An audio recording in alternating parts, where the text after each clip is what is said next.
Salut!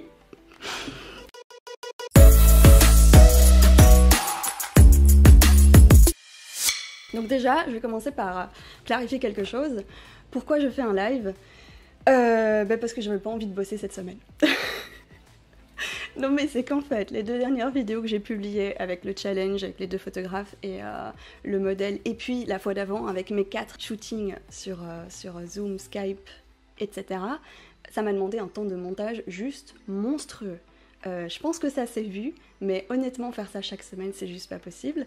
Alors je me suis dit, autant lier l'utile à l'utile et faire un live. Je tremble. C'est catastrophique. Alors, j'ai décidé de diviser la vidéo en plusieurs parties. La première partie, ça va être les questions, les réponses. J'en ai déjà quelques-unes sous les yeux. J'en ai vu quelques-unes qui sont passées dans le chat. Vous pouvez en poser d'autres. Et j'essaierai de piocher comme ça ce qui passe. Et ensuite, je vais vous présenter un nouveau concept que j'ai envie d'implémenter sur la chaîne. C'est assez différent. Ça fait longtemps que j'y pense. Et je pense que vous pouvez aussi m'aider à pousser un petit peu la réflexion par rapport à ce concept, parce que c'est quelque chose qui, à mon avis, va être assez évolutif et avec lequel je vais tâtonner un petit peu, mais c'est un format récurrent. Donc ça devrait arriver assez souvent. Je vous en dis un peu plus plus tard. Voilà. Donc il y a une question que j'ai reçue sur Instagram qui me demandait comment on faisait des photos avec des hiboux.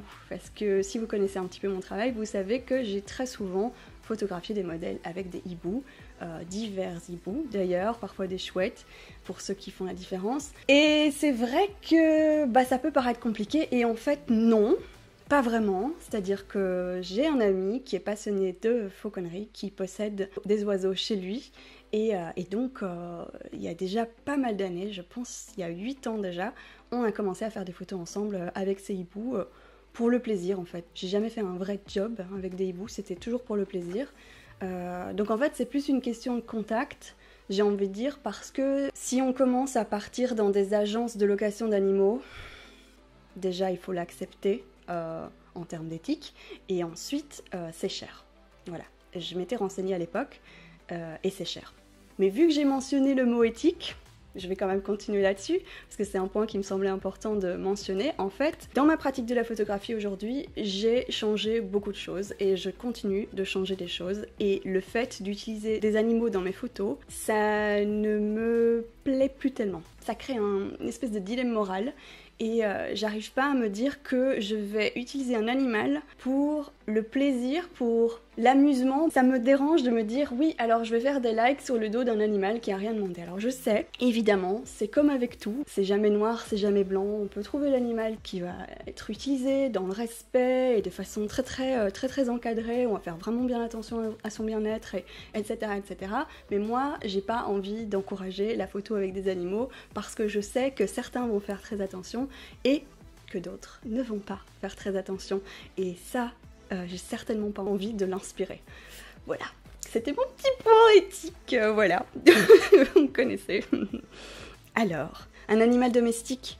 Parfois tu fais une photo avec un chien, il tire juste la langue, il comprend pas trop bien ce qui se passe, je vois pas le problème, finalement c'est un amusement comme un autre.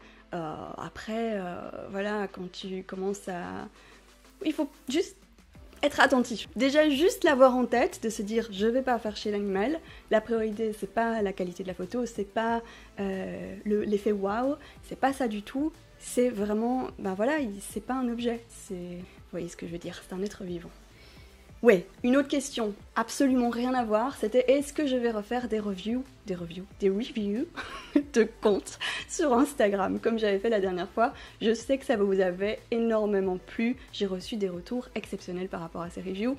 Des gens qui se sont sentis remotivés, qui ont retrouvé confiance en leur travail, qui ont eu envie d'aller plus loin, qui ont été super contents de pouvoir implémenter des nouveaux conseils. Je me souviens même de certaines personnes qui me disaient j'ai fait une école de photo et on m'a jamais donné ce genre de conseils, donc moi personnellement j'étais super contente d'avoir pu apporter ça à certaines personnes, et j'ai bien évidemment envie de recommencer. Par contre, est-ce que vous vous rendez compte du temps que ça a pris? Donc oui, ça revient, je pense d'ici 2 semaines. mais je peux pas le faire en concomitance, on va dire, avec d'autres projets qui me demandent aussi beaucoup de temps, donc je postpone un peu ça, et je remettrai ça en place très bientôt, parce que c'était vraiment très très chouette, et je sais qu'il y a pas mal de gens qui ont envie d'y passer aussi. Surtout que j'étais gentille, hein, je disais pas des saloperies, donc je comprends que ça vous plaise. Voilà. Il y a quelqu'un qui avait posé une question, je vais directement passer sur celle-là, par rapport à comment on fait pour trouver des modèles. Alors, comment moi je fais en tout cas, si je les paye, s'ils me payent, etc. Alors, pour l'instant, depuis que je suis en Australie, j'ai fait beaucoup moins de shooting de manière générale, de toute façon. Quand j'étais encore en Belgique, en général, j'avais deux façons de procéder. Soit j'allais directement voir les modèles que je découvrais qui me plaisaient et je leur proposais des projets, soit je faisais des appels à modèles pour des dates précises, avec des timings précis, et du coup, voilà, en général, j'avais quand même pas mal de réponses, donc c'était assez facile, entre guillemets. Ou alors, j'essayais de garder en mémoire ou dans un petit fichier très bordélique les noms des modèles qui m'avaient contacté spontanément me disant si un jour tu as un projet, etc., j'aimerais bien que tu penses à moi, et donc j'essayais. Mais en règle générale, j'utilisais plutôt les deux précédentes méthodes parce que c'était pas vraiment gérable, à moins d'être quelqu'un de beaucoup plus organisé avec des fichiers Excel, etc. J'ai essayé, mais ça n'a pas marché. Donc ça c'était pour les shootings en collaboration. Pour les shootings payés, ce qui se passait en général c'était que c'était le client qui réclamait la photo qui me payait moi et le modèle. Mais je pouvais, et je l'ai fait régulièrement, chercher des modèles pour ce client. Et donc il choisissait en fonction de celle qui était disponible, celle qui lui plaisait le mieux, parce qu'en général c'est des filles. Et on était rémunérés chacune de notre côté. Une fois j'ai repayé la modèle derrière, mais enfin bref, voilà, vous voyez ce que je veux dire. Ce qui est marrant par rapport à ça, c'est que depuis que je suis en Australie, j'ai remarqué que la culture est assez différente en fait. Quand je suis partie, un truc qui m'emmerdait un peu, c'est que finalement, assez vite, dès qu'un photographe, une modèle ou quoi que ce soit demande à être rémunéré pour un travail, ça passe pas, ça passe mal. C'est un peu, bah oui, mais tu fais ça pour t'amuser, tu fais ça pour le plaisir, alors pourquoi, voilà. Sauf que, la photographie, c'était mon travail, donc moi, ce temps, non, je vais pas dire le temps c'est de l'argent, mais ce temps, j'aurais pu l'utiliser pour... je sais pas moi, n'importe quoi, un shooting payé, un travail rémunéré pour un mariage par exemple, ou un événement, ou n'importe quoi, ça pouvait être tout un tas de trucs. Et quand quelqu'un vient vers moi et veut que je travaille pour lui, pour un projet que je n'ai pas mis en place, qui ne m'apporte rien personnellement, sans que je sois payée, non seulement j'y prends aucun plaisir, et en plus, ça me force à utiliser du temps que je ne vais pas pouvoir rentabiliser plus tard. Voilà, donc ça n'a aucun sens.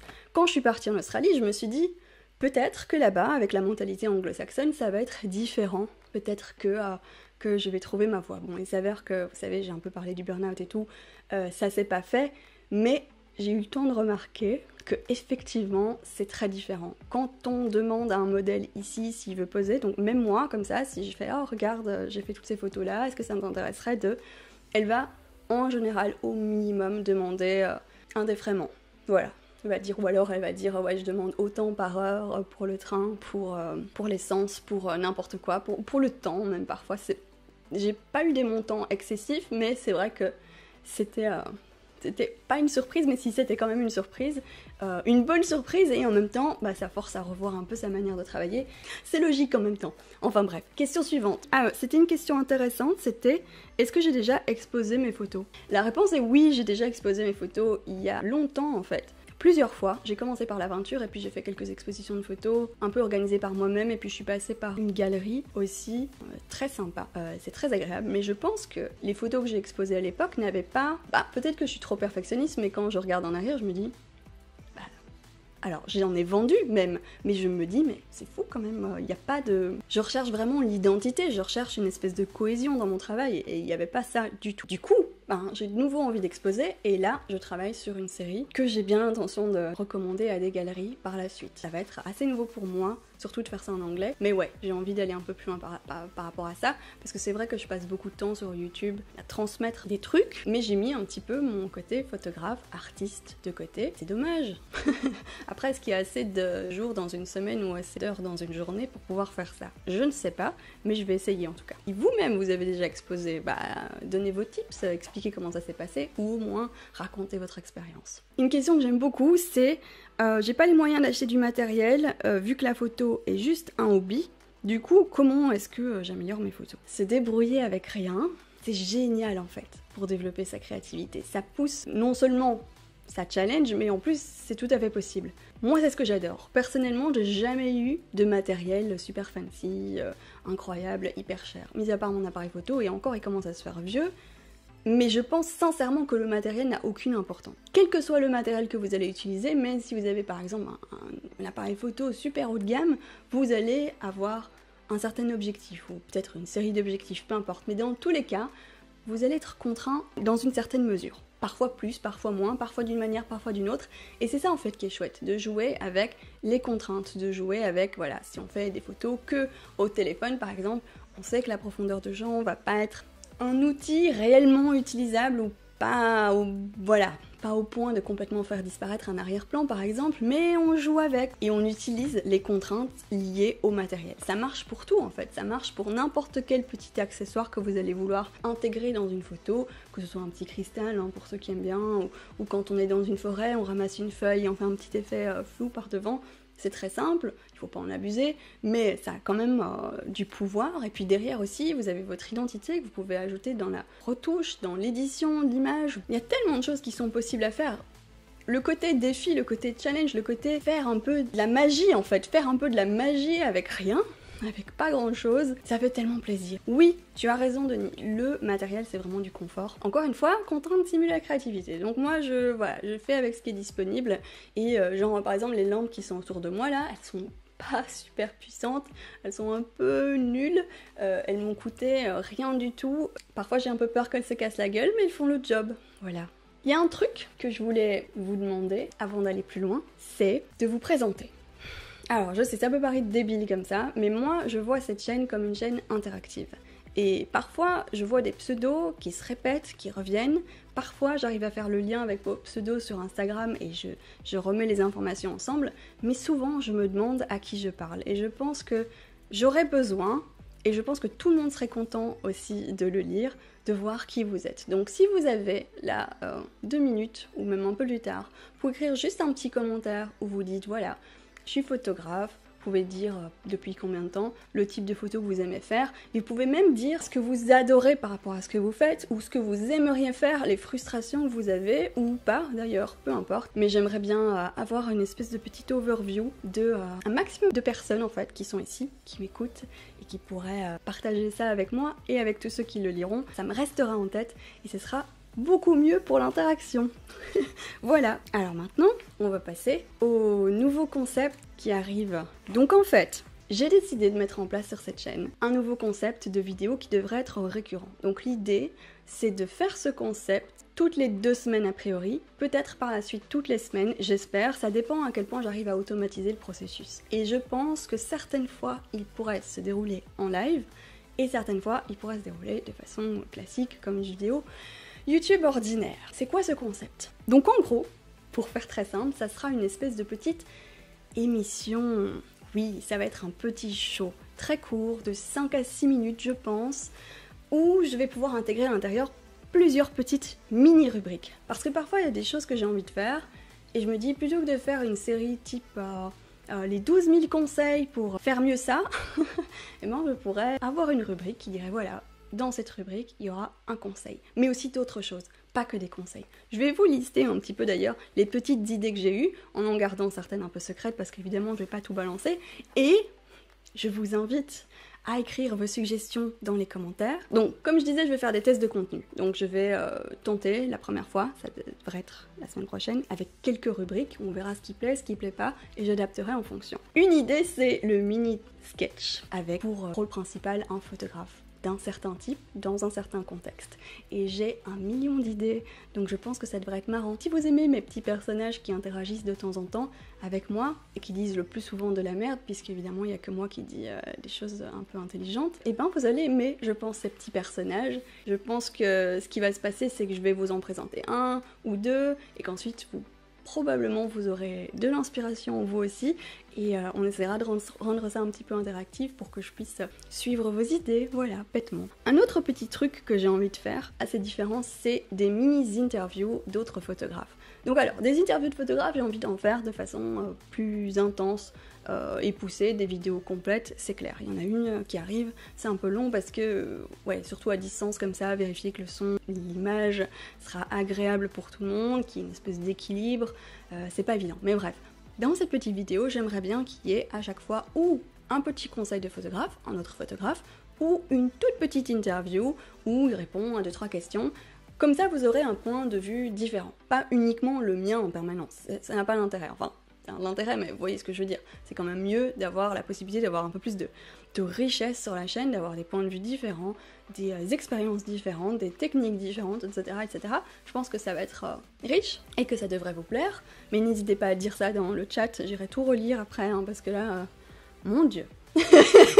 C'est compliqué cette histoire. D'ailleurs, à propos de ça, si vous avez des recommandations, de photographes ou même de créatifs que je pourrais contacter pour voir s'ils seraient intéressés de participer à cette petite rubrique, bah ça serait cool en fait de me donner les noms. Un autre petit truc aussi, toujours dans l'idée de faire intervenir d'autres personnes, ce serait plutôt au niveau des anecdotes. Il y a toujours des petites anecdotes marrantes. Et là, pareil, j'ai envie de faire une vidéo, je sais pas si vous connaissez Florian Agnières de la chaîne Full Frame. Il avait fait une super vidéo dans laquelle j'étais intervenue où plusieurs photographes racontaient des anecdotes de shooting assez marrantes et j'avais adoré ce concept. D'ailleurs, j'ai bien l'intention de lui demander de participer chez moi parce que je suis sûre qu'il a plein d'autres trucs à raconter et en plus il a un sacré don pour raconter des histoires pour ceux qui le connaissent. Mais en tout cas voilà, j'aimerais bien qu'il y ait de temps en temps une petite anecdote par rapport marrant, un peu plus sur un ton un peu plus léger, je dirais. Et puis aussi évidemment, parce qu'on n'est pas là que pour se divertir, des astuces. Donc l'idée c'était d'avoir soit des astuces créatives, soit des astuces carrément techniques. Par exemple, si jamais il y a une question qui revient sur Instagram, ou si vous m'envoyez une question en disant bah, ce serait chouette que tu donnes la technique pour faire ça dans Photoshop, ou comment faire ça dans un shooting, ou peu importe. Une astuce que je peux résumer en moins d'1 minute, eh ben je pourrais l'implémenter, je pourrais l'intégrer dans ce petit concept d'émission. Ça peut être créatif, technique, ça peut être même un conseil de motivation, d'organisation même, pourquoi pas.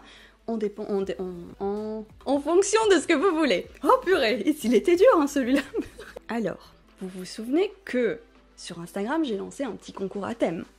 Peut-être que vous n'êtes pas sur Instagram, alors vous savez pas, donc j'explique. En fait, sur Instagram, j'ai lancé un petit concours où vous pouviez juste bêtement poster des nouvelles photos ou taguer d'anciennes photos avec un hashtag que j'avais créé, réflexe créatif thème, tout simple. Et ensuite, moi, j'ai sélectionné 10 images la semaine dernière que j'ai mises dans ma dernière vidéo et vous avez voté. Et vous avez sélectionné quelqu'un que je vais annoncer juste après. Et dans ce petit show, j'aimerais bien faire une place à cette personne. Donc, ça peut être soit avec une présentation de son travail, soit ça peut être une review de portfolio, par exemple, ou alors ça peut être une interview, pareil. En fait, ça peut être plein de choses et je vais demander à chaque fois à la personne ce qu'elle préfère. Comme ça, en fait, c'est un petit cadeau, en gros, qui arrive sur la chaîne quand on est gagnant de ce petit concours à thème que je vais faire de façon régulière. Donc là, il y a déjà eu 2 opus, je vais vous en annoncer un 3e. Je sais pas si ça va être toutes les semaines parce que c'est quand même beaucoup à tenir, mais je vais essayer de le faire assez souvent. Je trouve que c'est super chouette de voir toutes vos photos comme ça. En plus, moi, j'aime bien les voir, liker, laisser des commentaires, et parfois même, j'en sauvegarde pour le publier sur mon second compte, le compte bonus de Réflexe Créatif. C'est tout bénef pour tout le monde. Et donc ça sera d'office une petite rubrique de ce show. Et ça m'emmène donc à l'annonce du gagnant. C'est qui a gagné? C'est Barbara. Voilà. C'est le compte de By Madeleine Artiste. Avec cette magnifique photo. C'est un autoportrait hyper contrasté pour le coup, donc ça rentre super bien dans le thème. C'est aussi un reflet, ça aurait pu fonctionner pour le thème suivant. C'est puissant, c'est fort, c'est intense, je sais pas. Ça a beaucoup plu en tout cas, moi ça m'a beaucoup plu aussi. C'est vraiment une superbe photo. Je vais la contacter, on va préparer ce petit truc ensemble. J'espère qu'elle sera motivée. Et vous, ben allez la féliciter. Voilà, je vous ai mis son petit Instagram, donc vous pouvez tout à fait aller sur son Insta et laisser quelques likes, laisser quelques commentaires. Cette photo est effectivement super, surtout avec un smartphone, je suis bien d'accord. D'ailleurs, on va en reparler. Allez, On va passer à la suite. Je vais vous montrer les 10 photos qui ont été sélectionnées pour le thème de la semaine dernière. Donc c'était jusqu'à la deadline, c'était hier midi. Le thème reflet. Bim! Alors, vous en voyez qu'une, mais c'est normal, c'est parce que c'est un diaporama. Donc, on voit toutes les photos les unes après les autres, c'est incroyable. Je suis tellement fière de ça.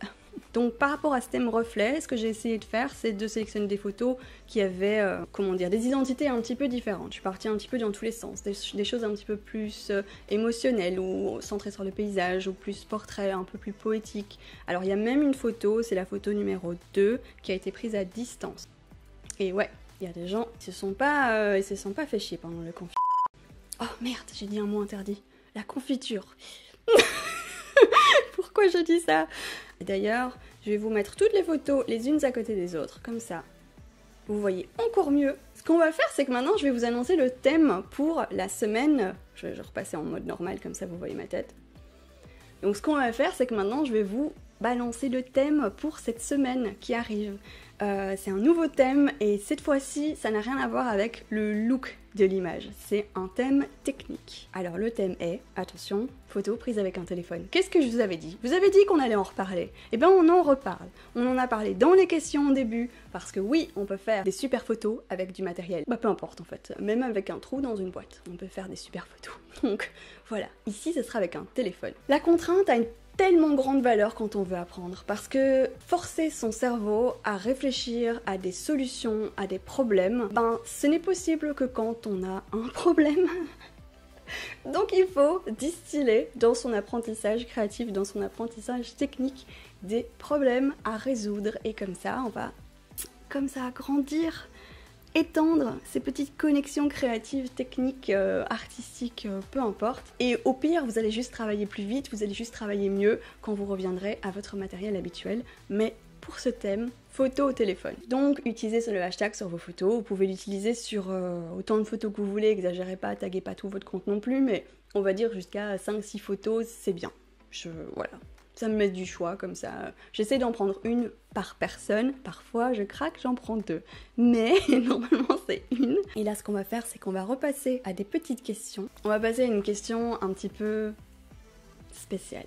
Comment être fier de son travail? Oh, comment être fier de son travail? J'aurais bien voulu potasser cette question pour pouvoir vous donner une meilleure réponse. Alors, personnellement, je suis très rarement fière de mon travail. Parfois pendant une seconde, parfois pendant une minute, parfois il y a des photos que je continue d'aimer, mais de là à être fière des photos. Alors je me dis 2 choses. Premièrement, est-ce que c'est vraiment important que je sois fière? Parce que finalement, c'est pas ça que j'ai envie de faire en faisant des photos. Ce que j'ai envie de faire en faisant des photos, de plus en plus, et vous allez le remarquer par la suite avec la nouvelle série sur laquelle je travaille, c'est de partager des petites émotions. J'ai envie que les gens s'identifient, que j'arrive à connecter avec les personnes qui s'identifient aux images. Donc oui, je vais surtout parler avec les photos d'émotions, de sensibilité, d'hypersensibilité, parce que c'est un sujet qui me touche vraiment, et j'ai envie que les gens se sentent bien même en étant sensibles, se sentent fiers d'eux-mêmes même en étant hypersensibles, même si la société a tendance à dire que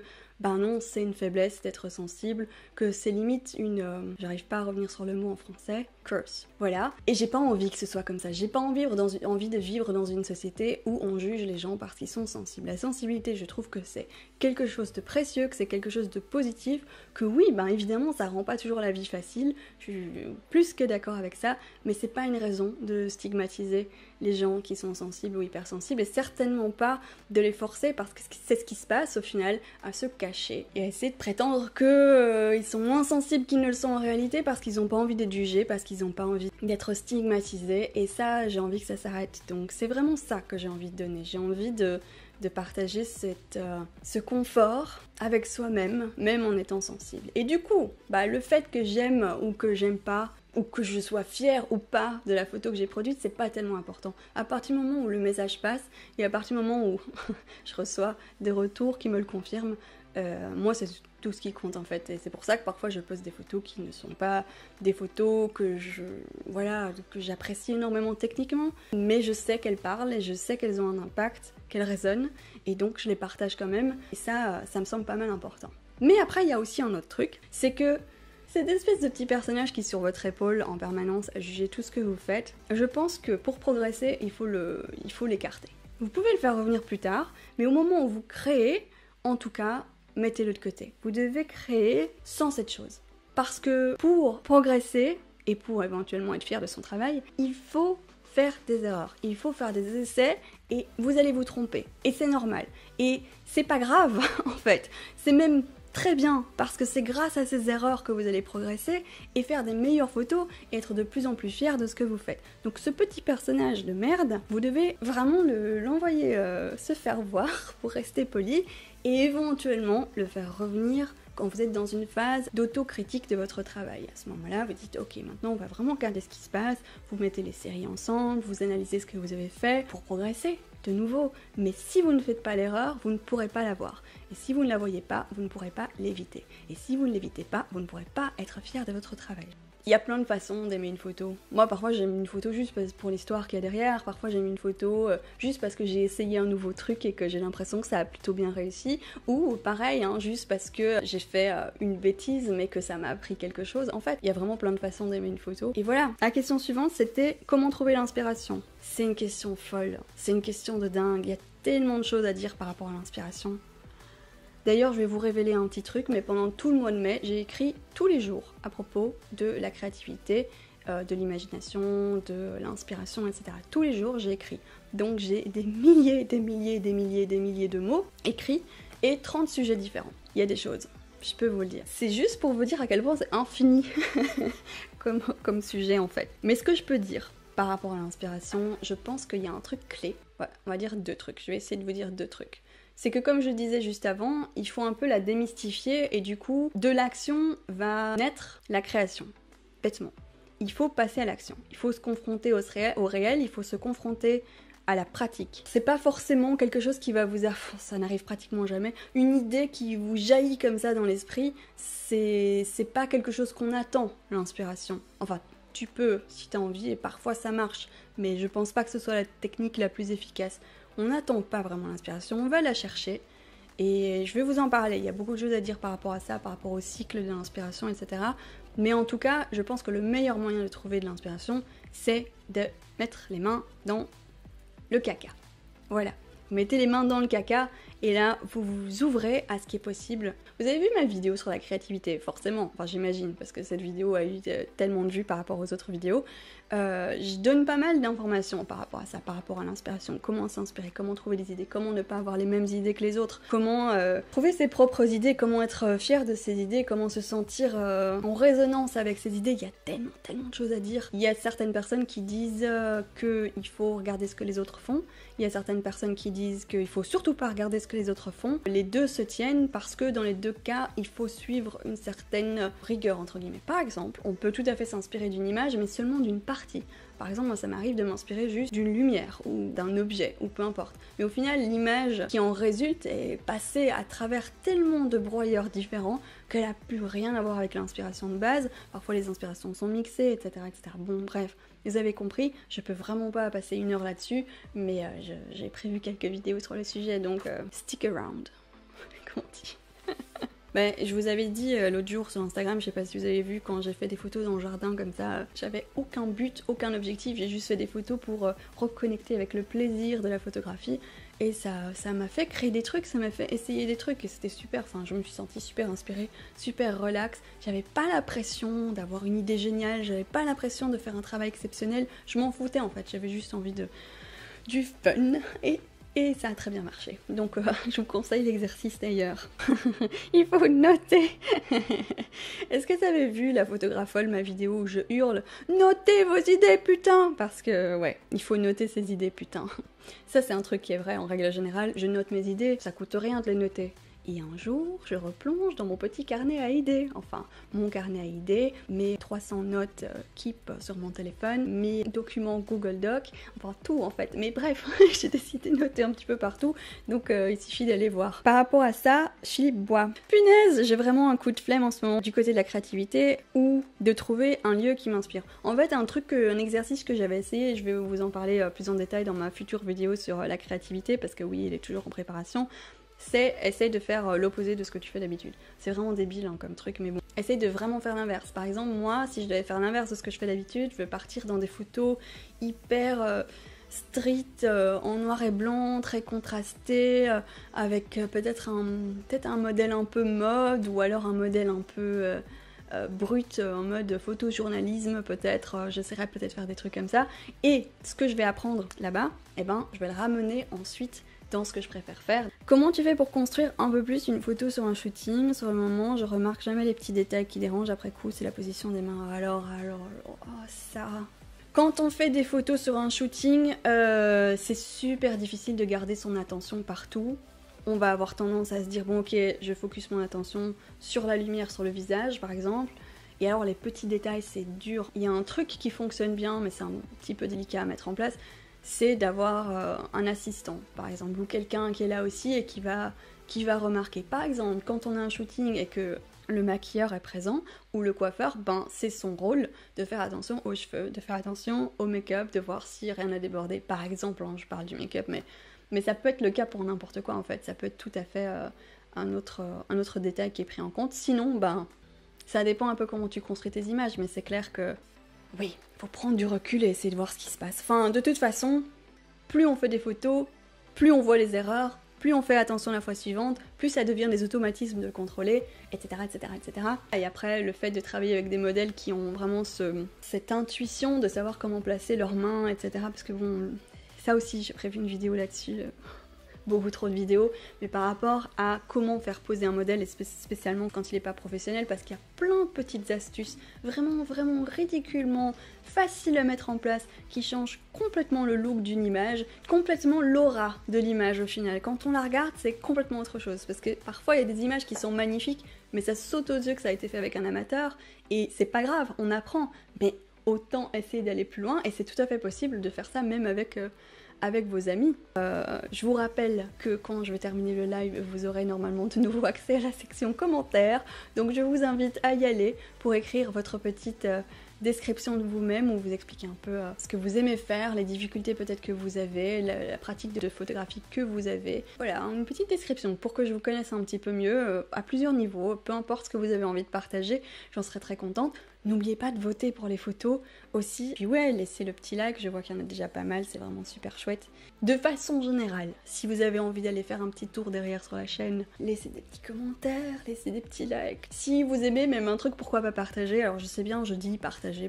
Moi-même, je partage très rarement une vidéo, je le partage que quand j'ai vraiment envie de la partager, quand c'est... Je me pose même pas la question, j'ai envie, je cherche le bouton frénétiquement pour trouver. Donc voilà, si vous avez pas envie de partager, il n'y a pas de souci, mais si vous le faites, ça me fait vraiment super plaisir. Même juste n'importe quoi sur Instagram, dans une story, ça dure pas longtemps, ça me fait toujours super plaisir. Je pense que je vais vous rebalancer les petites photos pour le vote. Je rappelle aussi du coup le thème pour la semaine prochaine, la photo au téléphone. J'espère voir des nouvelles photos. Alors effacez pas les anciennes, c'est pas grave, vous les gardez. Moi je fais pas toujours tout dans l'ordre, donc je retourne parfois, je vais laisser des petits likes, je vais laisser des petits commentaires. Et comme je disais, je partage sur l'autre compte, Réflexe Créatif. Bon bah les petits boudins, c'était vraiment super de passer ce moment avec vous. J'ai vraiment, même si j'ai tremblé beaucoup, adoré, et j'espère bien le refaire. Je pense qu'on va refaire des petits lives assez régulièrement, parfois plus courts, parfois sur des thèmes différents. D'ailleurs, ben, vous savez bien, les commentaires, si vous avez envie qu'on parle de trucs particuliers, on peut faire des lives sur n'importe quoi, sur comment faire poser des modèles, même n'importe quoi. Créativité, motivation, organisation, technique, ce que vous voulez. Et du coup, ben, moi je vous dis, salut les boudins! Abonne-toi ou je vais faire caca sur toute ta famille.